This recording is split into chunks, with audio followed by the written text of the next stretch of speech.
My son looked relieved as his wife declared I was useless and that I should find another place to live. I had given them $40,000 from my retirement fund, and now I was being cast aside like broken furniture. My anger burned, but so did my resolve. They thought I was powerless. They were about to learn how wrong they were.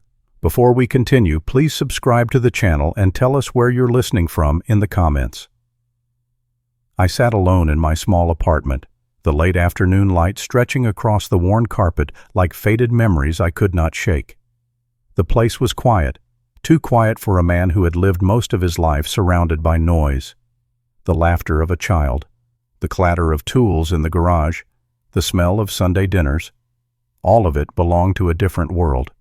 Now, there was only the hum of the refrigerator and the echo of my own breathing. It was in that silence that the weight of everything I had given came crashing down.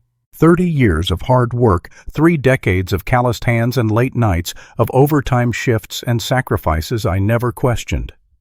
All of it poured into my son Brian as naturally as water flows downhill. I had worked to pay his college tuition, $60,000 in total, every semester bill covered, every book purchased without hesitation. When he graduated, I surprised him with a car, a brand new sedan that cost me $25,000. I remember the way his eyes lit up, the way he hugged me, promising that one day he would repay my sacrifices. Promises. Words are cheap when youth is on your side, and the last sacrifice, the one that still stung like salt in an open wound, was the sale of the 3-bedroom home that had held my entire life. $280,000. I gave him $40,000 from that sale to help with the down payment for his so-called forever home with Chelsea. $40,000 from my retirement fund, gone in the blink of an eye, handed over with trust and hope that he would build a life better than mine. I thought it was love. I thought it was family. But sitting in that little apartment, stripped of dignity, I realized it had been blind faith. The memory of that house haunted me, every detail etched into my bones. It was not just a building with a roof and walls. It was the place where Linda and I built a marriage from scratch, where our laughter filled the hallways, where our arguments ended with quiet forgiveness at the kitchen table.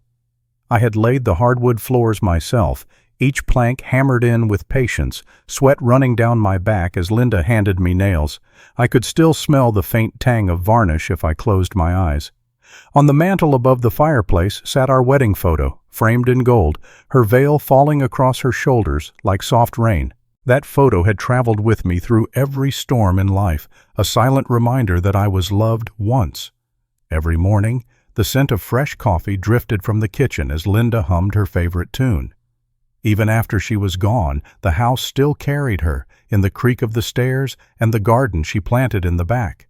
To sell that home was not just to give up bricks and wood.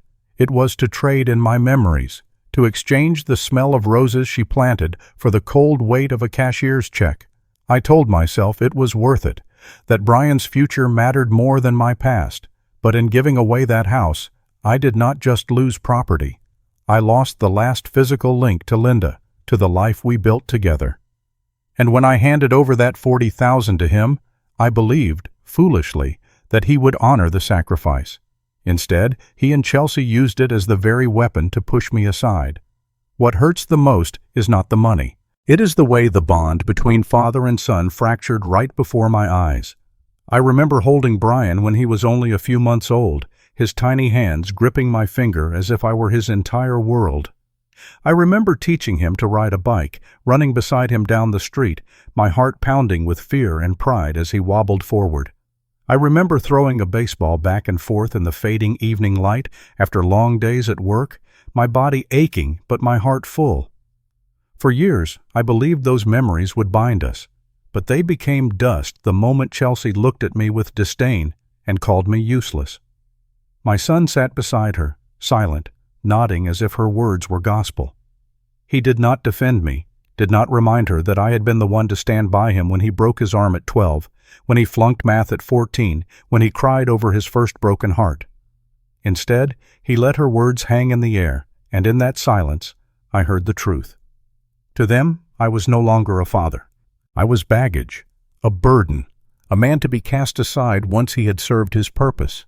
The betrayal was not just in their words, It was in the look on Brian's face, the quiet relief, as if getting rid of me was the solution to all their problems. That look cut deeper than any insult. It severed a bond I thought unbreakable. At first, I was drowning in hurt. The betrayal sat heavily in my chest, a weight I thought would crush me. Anger came in waves, hot and consuming. How could my own flesh and blood, the boy I had raised single-handedly after Linda passed, discard me like trash? How could Chelsea, whom I welcomed into the family, repay kindness with cruelty?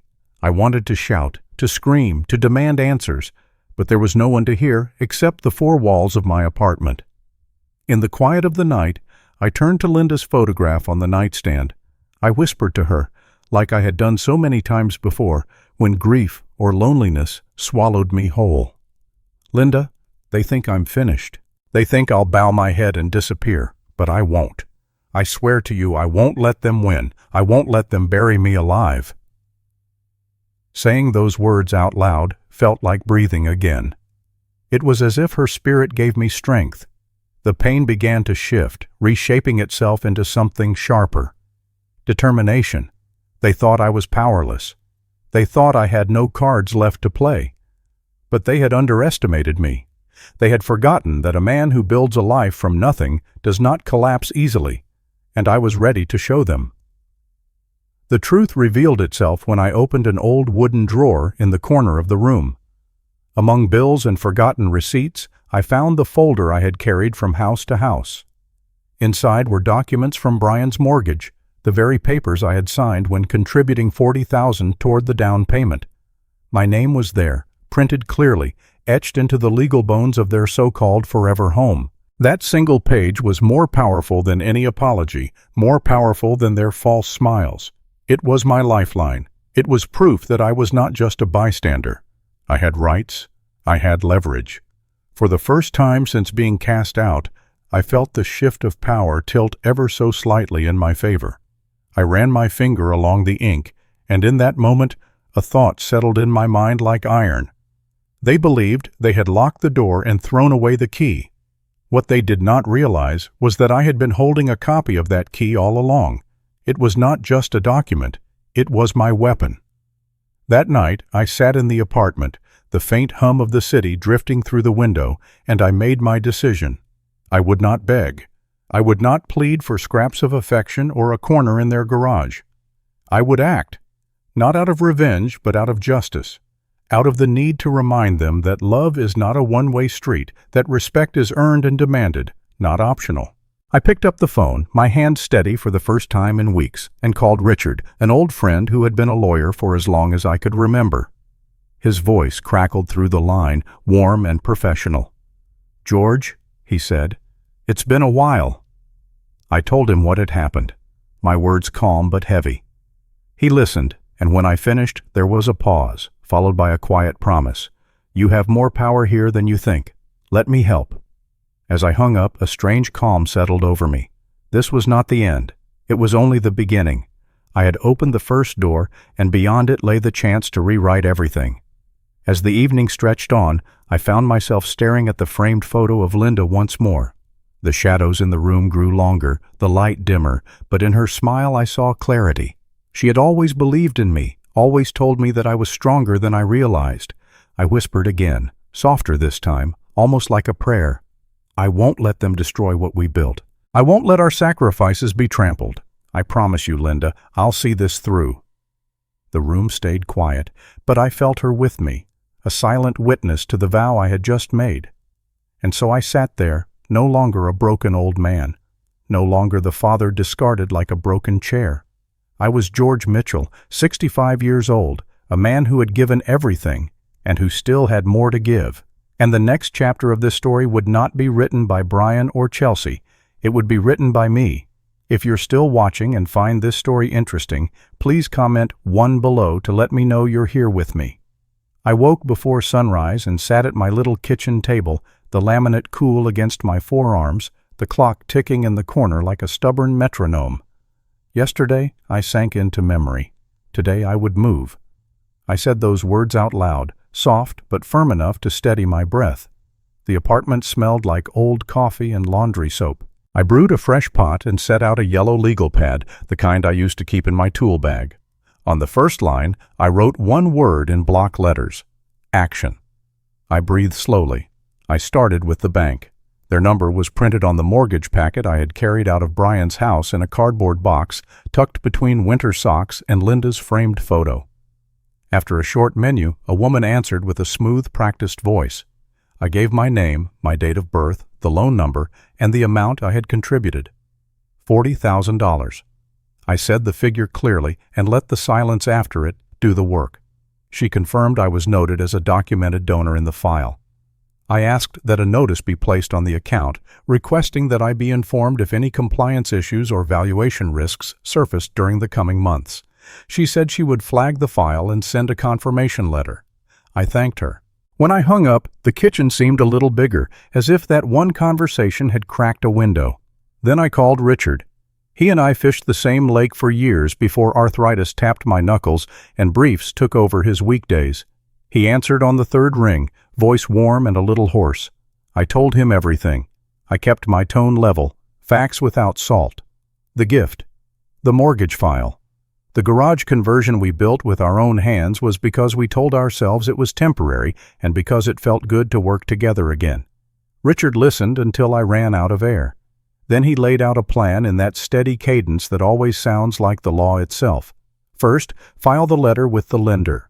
Second, request public records from the city on planned infrastructure work around Maple Street. Third, deliver a written notice to Brian and Chelsea that the garage needs to be brought to code, offering help to find a licensed electrician and a permit runner, and setting a reasonable timeline.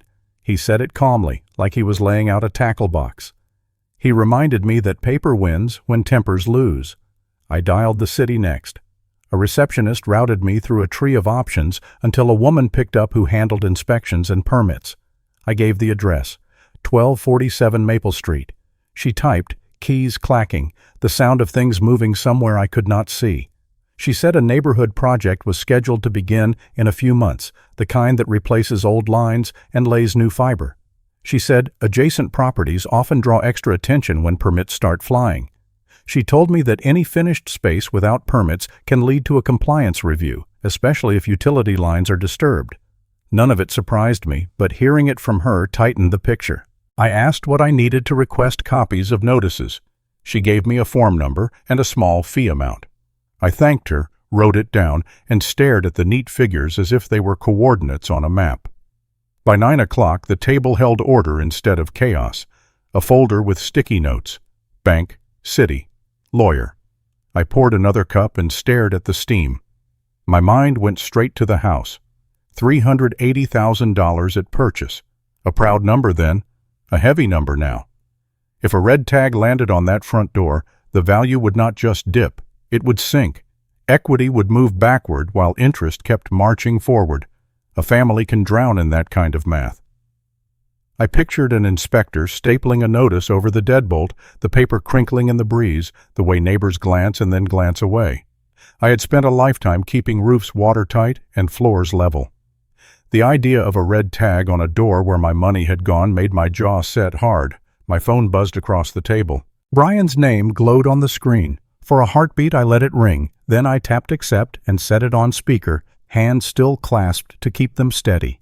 He came in with a friendly tone, the voice he uses when he wants something for nothing. "Hey, Dad, quick question.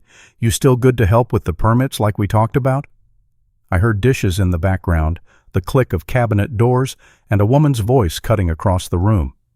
I kept my answer simple. "We'll see, son." 2 words stood between us. I could feel him search for a gap and not find one. He laughed lightly, the way people do when a door they expected to open stays shut. He said not to worry, Dave had it figured out. The city never checks anything that hard. I said I would be in touch. I ended the call before my voice could soften into the old habit of giving in. I opened my email and found drafts from Richard. The lender's letter was plain and decent. It stated the $40,000, the date, and the purpose, and asked that I be notified of any issues that might affect the property's value. The notice to Brian and Chelsea was even plainer.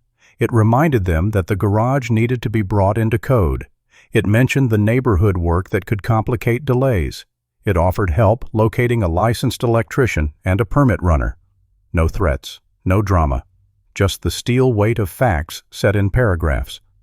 I read both letters aloud, not to hear my voice, but to hear Linda's silence meet each sentence and approve.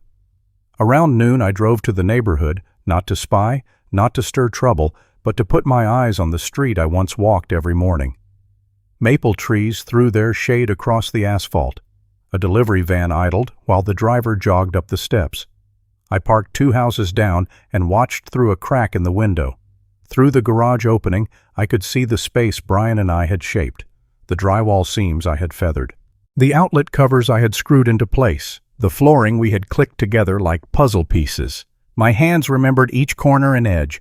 I could almost hear the song we played while we worked, Linda's favorite oldies station, the one with cheerful commercials and guilty choruses.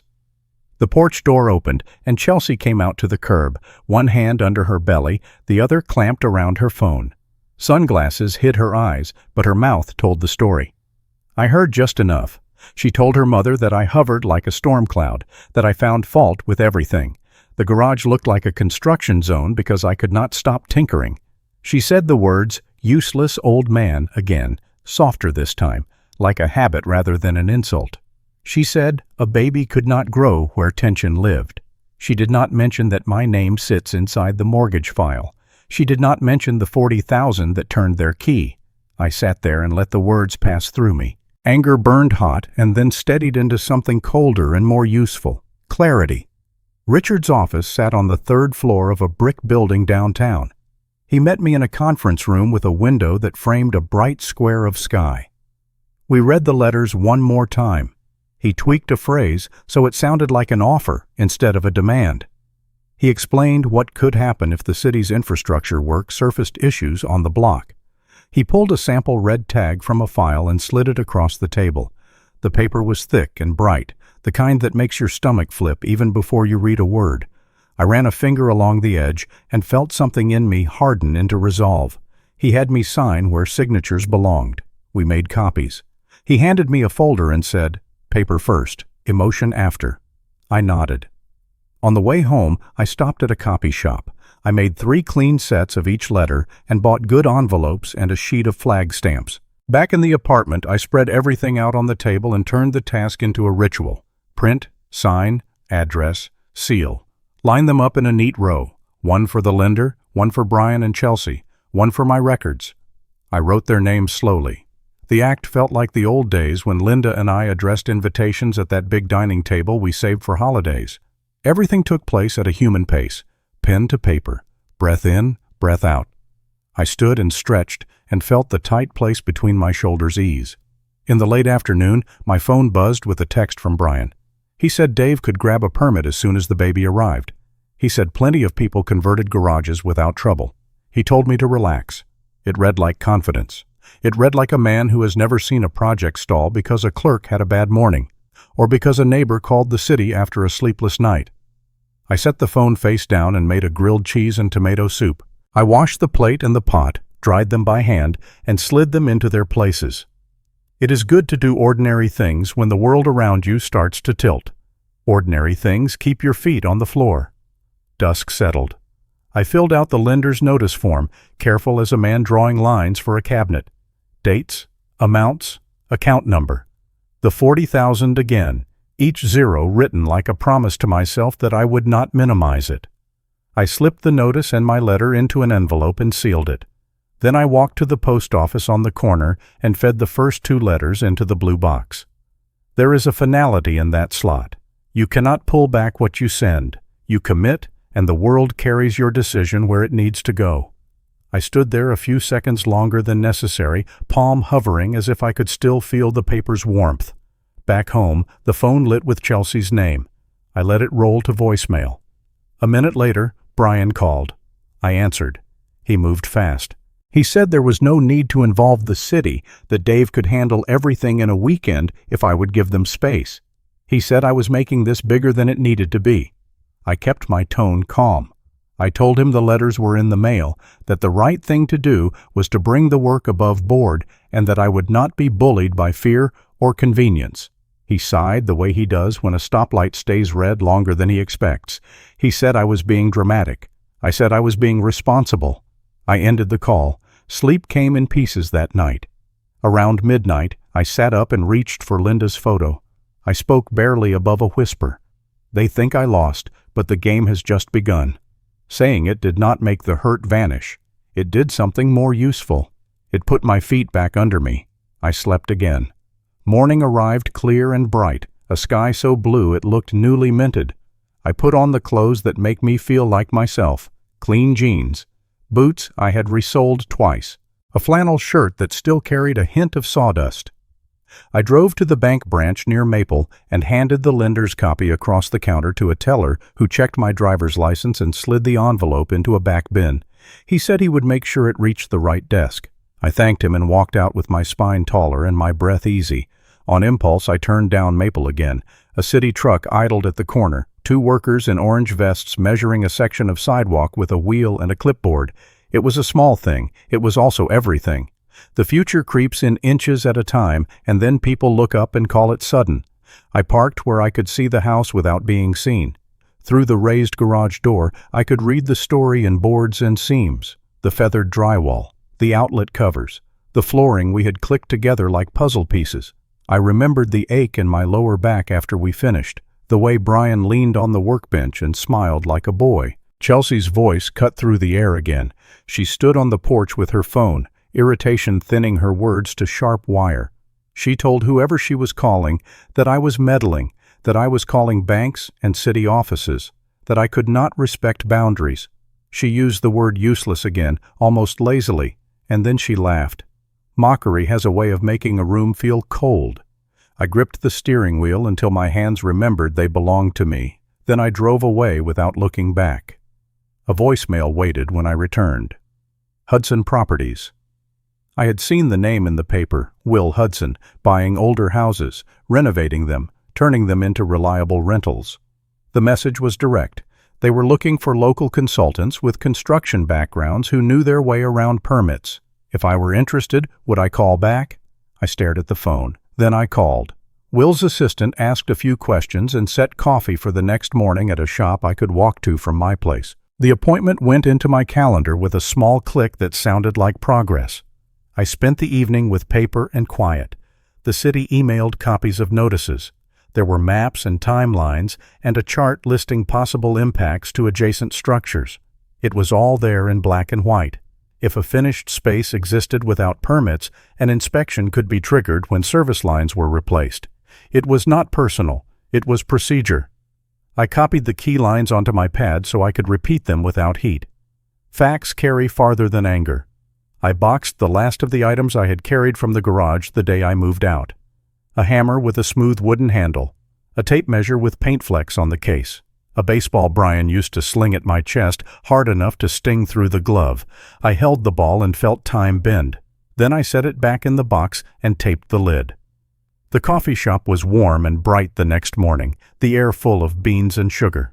Will Hudson looked exactly like his photographs, a sharp suit and a relaxed smile, the kind of energy that fills the room. He asked about my background and let the answers breathe. I told him what I built for a living and for love. I told him I knew wiring and framing, and I knew how a clerk's mood can slow or speed a permit. I told him what went wrong with the garage, and I did not make myself a hero. He nodded, as if honesty was rarer than talent. He said he valued straight talk. He slid a simple consulting agreement across the table and a short description of the role. Property assessments, pre-inspection walkthroughs, notes about code, reasonable pay, flexible hours. He said he wanted to understand the neighborhood from the inside. He said he wanted to do it right. I read every line. Then I signed. His pen felt heavier than it looked. Outside the shop, the sky felt higher. I stood on the sidewalk and looked up, as if Linda might find me there and give me her quiet laugh. I did not speak, but I felt permission settle on my shoulders. Before I reached the corner, my phone buzzed. Brian had sent a link to an online guide about permits and wrote that Dave could probably pull one as a favor. He told me to relax. He added a cheerful emoji. I looked at the little yellow face and felt a calm so deep it surprised me. A man can choose not to be pulled back into the quicksand. Back at the apartment, I placed the signed consulting agreement in the folder beside the bank receipt and my copy of the notice letter. The folder felt heavier than paper. It felt like direction. I sat at the table and wrote a sentence across the top of a clean page in letters larger than the rest. They think they have won. They do not know I have already moved my first piece on the board. I read it once at full voice, steady and slow. I read it again, softer, for Linda. Then I closed the folder and rested both hands on it until the quiet in me matched the quiet of the room. Tomorrow would bring its own fight. Tonight, I had done enough. If you're still watching and find this story interesting, please comment 2 below to let me know you're here with me. The morning air tasted like metal, sharp and cold, as I buttoned my flannel and slid the consulting folder into my old leather briefcase. I had slept with the plan within reach the way a child hides a treasure under the pillow. Not out of fear it would vanish, but to remind myself that I still held something solid. Today we would step through the front door of my son's house, not as family, but as professionals. That distinction mattered. It would carry the weight and keep my voice steady. Will Hudson called as I locked the apartment. His voice was brisk, friendly, all business. He said he had the purchase packet ready, clean numbers, simple terms, no contingencies, $450,000 cash, 30 days to close, compliance acknowledged. He would lead the conversation. I would take notes as his property consultant, the man who understood wiring routes, panel loads, footing cracks, and those soft places where inspection lights like to stall. I told him I understood. He laughed in that easy way of his and said he knew I did, then promised to meet me on Maple Street at 10 o'clock. I parked 2 houses down again, out of habit, and sat still for a breath before I joined Will on the sidewalk. He looked like he always does, like a man who shows up with a solution and a timeline. In his hands was a slim dark portfolio that made a quiet promise. This would be quick, clean, and real.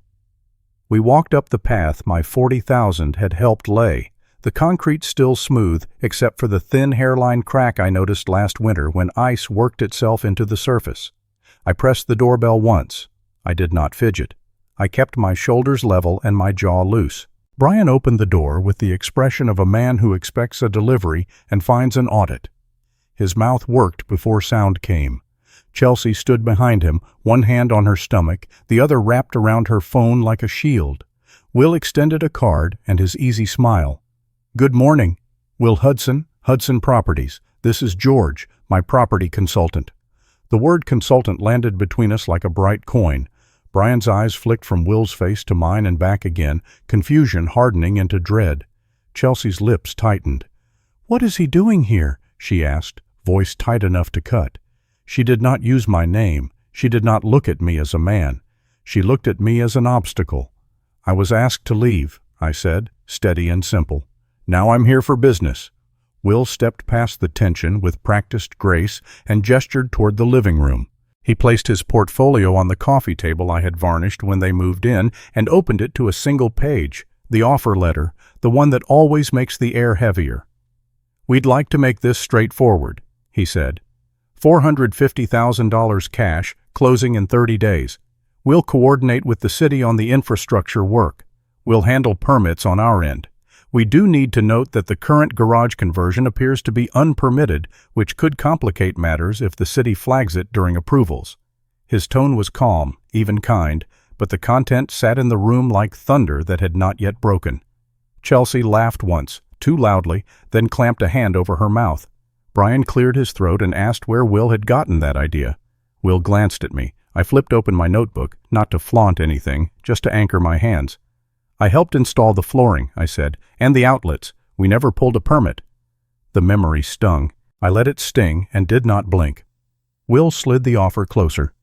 "We're prepared to accommodate a quick move if needed. Cash removes surprises. It also gives you leverage in your next purchase." The numbers sat there, clean digits on heavy paper. Chelsea stared at them as if they might rearrange themselves into a kinder future. Brian tapped the page with a finger that could not keep still. He asked what would happen if they decided to keep the house. Will did not flinch. Then the house stays. The city project proceeds. Any unpermitted work discovered during review would need to be brought into compliance within their timelines. It's all very standard. He let the word standard settle like dust. Chelsea's voice rose. "We have a baby coming. We can't move." She looked at me then, not for comfort, but for concession. I kept my face calm. Inside, something old sat down and folded its hands. I had offered compliance once before, as a gift. They had shown me the door. Brian tried a different angle, the one he uses when he wants to sound practical. He asked if the offer included an allowance for repairs or if Hudson would assume code risk. Will smiled without smiling. "Our price reflects our assumption of risk. We prefer clean lines." Silence stretched long enough for the refrigerator to hum and click. I could see the photo wall from where I sat, smiling faces at graduations, vacations, barbecues. My absence on that wall was louder than any picture. I felt Linda beside me the way I feel the sun through glass. I kept my breathing slow. Chelsea leaned forward and spoke directly to Will, as if force could make facts dissolve. She said the garage was perfectly safe. She said her father knew people at the city. She said lots of families convert space for elders and that inspectors look the other way when a baby is due. Will listened as if each sentence were a passing car. He thanked her. He pointed to a paragraph stating that the offer remained open through Friday at 5. He slid over a card and tapped the number. He stood. I stood with him. We were halfway to the door when Brian found a new strategy. He walked me onto the porch and leaned close, his voice a frantic whisper meant to reach only me. "Dad, you wouldn't put your own grandchild at risk, would you?" The words carried the weight of accusation dressed as an appeal. He wanted me to accept the role he had written for me, the soft-hearted old man who folds. Something in me went very still. He had taken the smallest, dearest thing in our lives and lifted it like a shield. A baby. My grandchild. For a moment, I could hear Linda's voice, very soft. "Don't let them make you the villain in your own story." I looked at my son, at the worry in his eyes, the sweat at his hairline, the boy and the man warring in his expression. "I'm not putting anyone at risk," I said, quiet and even. "I am insisting on the truth. He swallowed hard and nodded without agreement. We left him on the porch with the offer in his hand and the future pressing at the edges of his yard like weather. On the sidewalk, Will exhaled. "That went about how I expected," he said. "You okay?" I told him I was. It felt true. We walked to our cars. Before I climbed in, he handed me a thin envelope. "Copies of the offer and the city timeline," he said. "Paper keeps the story straight." The day stretched long afterward. I returned to my apartment and set the envelope on the kitchen table. I poured a glass of water and stood by the sink, watching the sun slide across the neighboring brick like a slow-lit fuse. The phone began its dance on the table, one missed call, then another, then a text, then a voicemail. I let it all stack up. I needed the quiet to do its work. Finally, I played Brian's first message. His voice tried to sound calm. He said Will had exaggerated. He said developers always try to scare people. He said he would talk to Dave, that maybe Dave could put the work under an old permit number. The second message ran hotter. He accused me of blindsiding them. He reminded me of every favor he had done lately, most of which involved carrying a box or remembering a holiday. The third message was short. "Call me." I did not. Chelsea sent a longer text, the kind that reads like a closing argument delivered at the wrong trial. She said I was making them victims of my pride. She said I had abandoned them. She said she would make sure her parents knew exactly how I had treated their daughter. I read it once. I put the phone face down again. I needed to protect the part of me that had learned to breathe in this new life. Late afternoon brought a call from the city planning office. The inspector I had emailed wanted to confirm receipt of my records request and to let me know that utility marking on Maple would begin next week. She explained, almost apologetically, that flags and paint would start popping up on lawns and curbs. It was procedural, she said. I thanked her for the courtesy. When I hung up, I could see the bright colors already, little confetti of inevitability. At dusk, I walked around the block twice and then sat on the apartment steps with a mug of tea that smelled like mint and memory. It struck me that every turning point in my life has come with paper. A birth certificate, a marriage license, a death notice, a mortgage, a deed of sale. And now this offer letter that glowed like a flare on their coffee table. Paper does not care how you feel. It just points to the next move. Morning rose clear and blue. At 9 sharp, my phone vibrated with a number I recognized but had not yet saved. Chelsea's father, Frank. He spoke with the oily calm of a man who expects to be obeyed because he is used to it. He said he heard some developer was sniffing around and that I was stirring up trouble to punish his daughter. I said a neighborhood project was coming, whether I existed or not. He said he would make calls downtown. I told him to do whatever he thought best. He did not like that answer. Men who rely on favors rarely do. By noon, Will texted to ask if we could meet at the house again so his electrician could assess the panel route in case of a purchase. The visit would be brief. We pulled up together at 1. The Maple Street sun was bright enough to make the grass too green. Brian opened the door more slowly this time. His shoulders sagged. Chelsea stood back, her arms crossed high, a posture that turns fear into authority.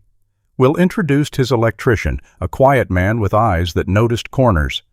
We walked through the garage like a team of surgeons, pointing, measuring, tracing the path a line would take if the house became ours. Back in the living room, Will kept it simple. "We stand by the offer," he said. "It's good through Friday at 5. He tapped the document again. "You have time to think." Then he added, as if it were a footnote and not a drumbeat, that the city's utility marking would start Monday. The room swallowed the sentence like a pill that sticks halfway down. Chelsea broke. She said we were trying to scare them into selling. She said this was harassment. She said she would get a restraining order if necessary. Will blinked once, slowly. "We are making an offer," he replied. "You are free to decline." She turned to Brian, eyes wide, seeking confirmation that her outrage could anchor them both. He looked at the numbers. He looked at the carpet. He did not look at me. We left. On the porch, Brian caught up to me again, hand on my sleeve. "Dad, please," he said, softer than before. "We can fix this. Just tell Will to back off. Just give us time." I took his hand gently and removed it. "Time is not the problem," I said. "Truth is." I walked down the steps and felt my spine line up like studs in a wall. The next day, Thursday, the city truck laid the first neon marks on the curb at Maple and Pine. Neighbors came out with coffee mugs and questions. I did not go. I folded laundry and kept the radio low. In the afternoon, Richard called to tell me the lender had logged my letter. Any appraisals triggered by neighborhood work would include notice to me. He sounded pleased, not for the drama of it, but for the order. "You've done it right, George," he said. "We let the process protect you." I thanked him. After we hung up, I sat very still and let that simple sentence heal a place my pride could not reach. Friday came like a clock striking. At 4:20, the phone rang. Will asked if I could be on standby. He anticipated a call. At 4:37, Brian's number flashed. I answered. His voice was stripped down to facts. They would accept the offer if Hudson could confirm the close date and provide a short rent back after closing to allow a smooth move. Will sent the revised line while I held. Brian's breath came in shallow pulls. Chelsea's voice leaked through, tight and metallic. She was telling him to ask for more, to demand guarantees no one could ethically make. Will texted me a single check mark. I relayed it. Brian said they would sign. I heard something then that I will tuck away for the coldest nights of my life. It was the sound a lie makes when it collapses under the weight of truth. It is quiet. It is final. It is a beam giving way in an empty house. Will forwarded the acceptance to my email. He thanked them. He thanked me. He said we were moving. I set the phone down and stared at the ceiling until the plaster pattern steadied. My chest felt both heavy and light, as if grief and relief had agreed to share the same chair. 10 minutes later, Chelsea called me directly. I picked up. She did not yell. She did not cry. She spoke in a voice so flat it seemed to come from the other end of a long hallway. She said I had humiliated them. She said I had chosen strangers over family. She said my grandchild would grow up knowing what I had done. The words fell like nails on a table. "Chelsea," I said, "I chose the truth. I chose safety. I chose not to pretend." Her breath hit the phone like wind. She said nothing more and ended the call. I walked to the window and watched the street for a long time. Down on the sidewalk, a boy in a red shirt tugged a kite against a wind too weak to carry it. He ran a little, let the string out, tried again. The kite lifted once, twice, then finally found air and climbed. I did not clap. I simply watched a small, stubborn thing rise. In the evening, Will emailed the executed agreement.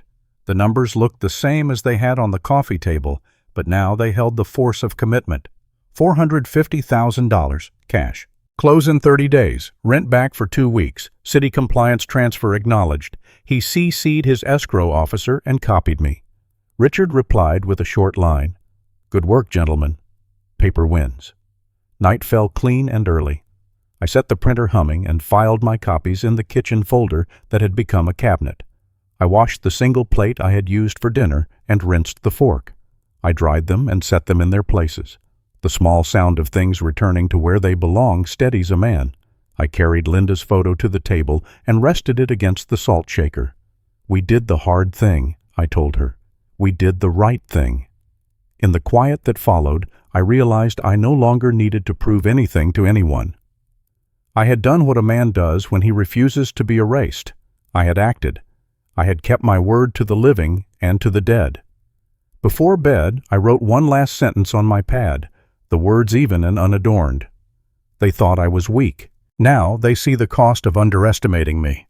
I put down the pen and let the ink dry. The apartment settled around me like a good coat.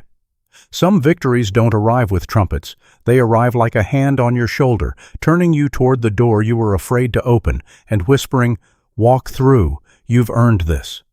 Tomorrow I meet the escrow officer, sign the wiring instructions, and hand over the last file Richard prepared.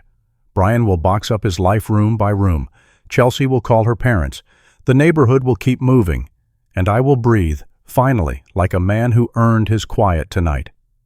And that is where I will leave you tonight, with the offer signed, the clock ticking, and the first flags going into the ground on Maple Street. The house will change hands. Lives will shift. The consequences will start to grow into their full height. I am not gloating. I am not grieving. I am simply standing in the doorway between what was and what comes next, hands steady, eyes open, ready to walk through. The feeling of being overlooked, treated unfairly. It's hard, isn't it? If you believe that everyone deserves to be recognized and protected by justice, comment the keyword justice. Now let's see what they will do to change that. If you're still watching and find this story interesting, please comment 3 below to let me know you're here with me. The dust had barely settled after the papers were signed, but the change in the air was unmistakable. The house that had been the center of so much betrayal, shouting, and quiet grief was no longer theirs to weaponize against me. It belonged to Hudson Properties now, a number stamped on an agreement, a new chapter written in ink. Brian and Chelsea walked away with $60,000, a sliver of profit that might have looked fine on paper, but could never replace the trust and dignity they had burned. They had tried to gain the whole world at my expense, and all they carried out was a fractured family and a figure too small to heal what they destroyed. I did not gloat.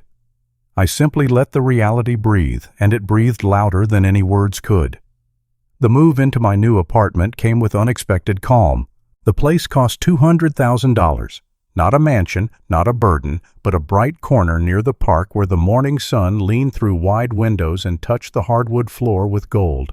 For the first time in years, I arranged furniture without compromise, not thinking of how it might suit a family dinner or how it might photograph for their holidays. I set my worn recliner near the window where I could see children fly kites in the afternoons, and I placed Linda's picture on the mantel. The first night there, I made a cup of coffee the way she used to, 2 scoops instead of 1, and whispered, "We're home now, and it's finally quiet." Work found me again, too, steady and fair. Will honored his word and signed me as a property consultant for Hudson. It was not charity, it was recognition. He said my knowledge of foundations, wiring, and code was sharper than men half my age. The pay was comfortable, more than enough to cover my bills, and it carried a deeper reward, dignity. Each contract I reviewed, each inspection I walked through reminded me that I had worth beyond the labels Brian and Chelsea tried to stamp on me. I was no useless old man. I was a man who knew the bones of a house and the weight of sacrifice. And now I was being paid for it. The freedom in that paycheck was sweeter than any handout of pity could ever be. Meanwhile, the echo of their failure grew heavier on Brian and Chelsea's shoulders. They moved into a smaller house on the edge of town, one that cost less but still demanded a new mortgage. Neighbors whispered. Chelsea's parents, once so proud, now looked at her with the kind of disappointment that stings longer than anger. The couple who thought they had won the game of inheritance became an example of how greed corrodes from the inside. The very people they hoped to impress turned cold, and isolation wrapped around them like winter. It was not my revenge that made it so. It was their choices returning to roost. There were nights I thought about Brian as a boy, how he once clung to my leg when thunder rattled the windows, how he used to call me his hero. To reconcile that image with the man who tried to cast me out was hard, but necessary. He wrote me a letter weeks after the sale, a letter full of apologies and explanations. I held it in my hands long enough to feel the paper's weight, then folded it neatly and slid it into the bottom drawer. I did not need those words. I did not need the apology. I whispered into the stillness of my new apartment. I don't need their sorry. I have my life back. The act of closing that drawer was like closing a wound that had bled too long. In the calm that followed, I began to taste freedom again. I walked the park every morning, breathing the crisp air, watching the sunrise light the pond. I signed up for a local volunteer group that built ramps for seniors who could no longer climb their own steps. With each plank we nailed, with each door widened for a wheelchair, I felt the kind of purpose that no paycheck and no betrayal could steal. People shook my hand, called me by name, thanked me with eyes that saw me clearly. That was the respect I had been starved for, and it flowed back in abundance once I chose to stand tall. The lessons sharpened themselves in my mind, not as lectures, but as truths etched by pain. For parents, I learned that we must never sacrifice our self-respect in the name of keeping peace when that peace is false.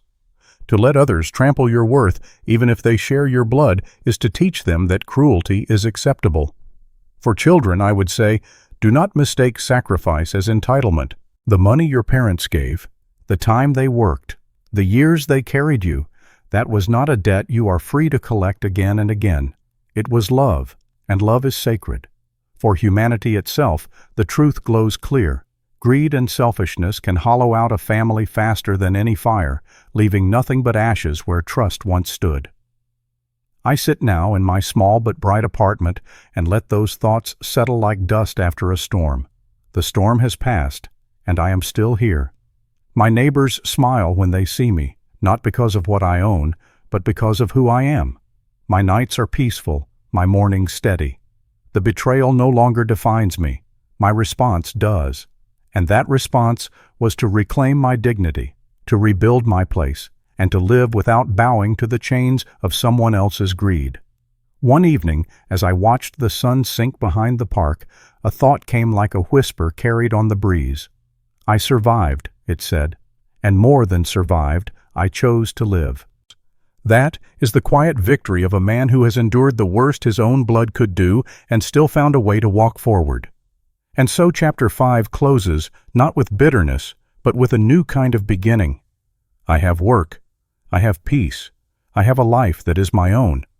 The house that once bound me with pain is gone, and in its place stands freedom. The family that betrayed me is out there, learning the hard lessons that life eventually delivers. But here, in this apartment filled with light, I have what matters most, my self-respect. Tomorrow I will walk to the community center and sign the last line on the volunteer form. It feels like stepping into a sunrise. There will be faces there I have not met, projects I have not touched, lives I have not yet lifted. That, I think, will be the true inheritance I leave behind. Not money, not houses, but proof that even after betrayal, a man can stand, rebuild, and give back. I don't need their apology. I don't need their approval. I have myself. I have my dignity, and I have a future still wide open. and that future will carry me gently into Chapter 6, where peace is not a pause but a path, where lessons bloom into action, and where I will discover that the life I reclaimed is only the beginning of the life I was meant to live. The mornings in my new apartment became rituals of peace, not survival. The first light of day crept gently through the sheer curtains, spilling across the oak floor, and I found myself smiling as I poured coffee into the same chipped mug I had used for 30 years. For once, the taste wasn't bitter with worry. I would carry it to the balcony, sit in the quiet, and watch the park below stir awake. Joggers moved in slow rhythm, dogs tugged their leashes, and children in backpacks skipped toward the bus stop. These were the little things I used to overlook, drowned in the noise of betrayal and suspicion. Now they felt like gifts I had finally unwrapped. My days had shape again. I walked the park trails, not with the heavy steps of a man trying to escape his own thoughts, but with the easy stride of someone who had made peace with them. On Sundays, I joined a group at the local church, hammer in hand, fixing ramps for seniors who could no longer climb their stairs. The smell of sawdust and paint clung to my clothes, but it filled me with pride. These hands, once dismissed as useless, were building freedom for others. In those faces, grateful, kind, worn with years, I found a family more real than the one that betrayed me. The lessons from all I endured settled like stones in my chest, steady and unshakable. Respect was not negotiable. Boundaries were not cruel. They were necessary. I whispered it to myself one evening as I watched the sun dip low. Family isn't about blood. It's about respect. The world can dress up betrayal with polite excuses, but at its core, it is still betrayal. I had learned that the only way to honor myself was to refuse to bend under the weight of false loyalty. News of Brian and Chelsea still drifted toward me. Word spread that they had bought a smaller home on the edge of town, one they could barely afford. Brian worked 2 jobs, his shoulders stooped, his temper frayed. Chelsea was seen more than once at the grocery store, coupons in hand, her face pale and drawn. Their parents, who once cheered them on, now muttered disappointment behind closed doors. And though I bore them no revenge, I understood the symmetry. Greed always demands its payment, and the interest is heavy. One day, a letter arrived, Brian's handwriting on the envelope. My heart tightened, but I did not rush to open it. When I finally unfolded the paper, the words stumbled with guilt, apology, and pleas for forgiveness. I read it once, then placed it in the drawer with the others. I had no bitterness left, only clarity. I did not need his apology. I did not need his approval. Quietly, I said out loud, "I have my life back." Closing that drawer was an act of freedom, not cruelty. Then something unexpected found me. A friend from years past, a man named Jack, I once worked construction, reached out through a letter of his own. He wrote that he was leading a group of volunteers repairing homes for veterans, men and women who had given everything but now lived with leaking roofs and broken steps. "We could use your hands, George," the note said. I held it for a long time, then smiled. This was where I belonged now, not fighting to hold on to what others tried to steal, but building something new, something worthy. The work gave me fresh purpose. Each nail driven, each door repaired, was a reminder that life could be rebuilt with patience and resolve. And in the laughter of those old soldiers, in the firm grip of their handshakes, I felt a brotherhood that blood ties had failed to offer. One afternoon, a little girl with hair in braids ran up to me after we finished fixing her grandfather's porch. She looked up and said softly, "Thank you, Grandpa." The word caught me by surprise, and tears blurred my vision. It was not my bloodline speaking, but it was love just the same. For the first time in months, I cried, not from grief, but from peace. The lessons I carried grew sharper, meant not just for me, but for anyone listening. For parents, I would say this: know when to stop sacrificing. Love does not mean allowing yourself to be crushed beneath ungrateful hearts. Protect your dignity, for it teaches your children the value of self-respect. For children, the warning is clear. Do not test the patience of those who raised you by treating their sacrifices as debts you can demand forever. Gratitude is the currency of love. Without it, the bond rots. And for humanity itself, especially in this modern world, let us remember, Character is the one inheritance no one can strip away. Houses fall, money vanishes, reputations crumble, but integrity endures. I often found myself walking to the park bench near the duck pond where the water reflected the changing sky. I would sit with Linda's picture in my pocket, whispering to her as though she still sat beside me. "We're safe now," I would tell her. "They can't hurt us anymore." And I knew, in the depth of my bones, that it was true. The apartment became more than a shelter. It was a sanctuary. The polished table I bought second-hand, the bookshelf stacked with dog-eared novels, the clock that ticked steadily above the kitchen door, they were mine. Every detail reminded me that I had chosen my path, not stumbled into it. Each morning I brewed coffee, opened the window, and breathed the proof. I was free. Brian and Chelsea did not vanish from the world, but they faded from mine. Their letters went unanswered, their calls left to ring. I chose silence, not as punishment, but as protection. The wall between us was not cruel, it was survival, and with every day that passed, I felt lighter for keeping it. Looking back, I see the story not only as betrayal, but as a rebirth. Their greed tried to bury me, but in the soil of that pain, something stronger grew. I found dignity, I found peace, I found myself again, and as I walk now through each quiet morning, I carry one truth like a banner in my heart. I am not defined by what they tried to take, but by what I chose to keep, my self-respect. So this chapter closes with a steady calm. No grand finale of shouting or courtroom drama, just the simple weight of peace settling over my shoulders. I finally know where I belong. And each day, as I see the sun rise over the park, I whisper, every morning is proof that I made the right choice.